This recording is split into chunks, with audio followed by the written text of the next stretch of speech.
Okay, so today I'm going to talk about a subject that's very strange and hard to understand: the Russian citizens and their relations with their government. Well, Russian attitudes and beliefs are complex and confusing, and to many they seem even contradictory. This is mainly due to a large generational divide. Older generations are nostalgic about the good old days, a time when everyone had a guaranteed income and the Russians loved the Communist Party more than they loved fur coats and vodka, which it is a lot, I guess. But the point is here, older generations generally favored the Soviet Union. However, newer generations have come to age under a very different Russian Federation than their parents since the ending of the Soviet Union. The fall of the Union brought a more hostile attitude towards the government from the citizens.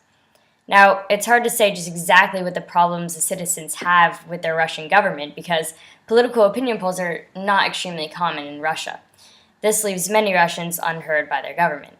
Still, the few political opinion polls shown in Russia show that Russian citizens support a democracy. This includes free speech, elections, protection of rights, civil liberties. So Russians do really want a system with competitive elections, uncensored media, free expression. However, they don't really feel that the government can actually provide them with the democratic system they want. Corruption in the current Russian Federation is noticed and not forgotten. The corruption of officials and their political system has led most Russians to be distrustful of their own government. This is, of course, excluding Putin, who for some reason has gotten remarkably high approval rates compared to other public officials. This is possibly due to the courage he shows fighting bears with his shirt off, but that's a topic for another day. Anyway, despite the issues they have with their government, Russians strongly believe in statism. Statism is the idea that a state should take an active role in citizens' lives. So, even if they're disappointed, Russians still expect a lot from their government.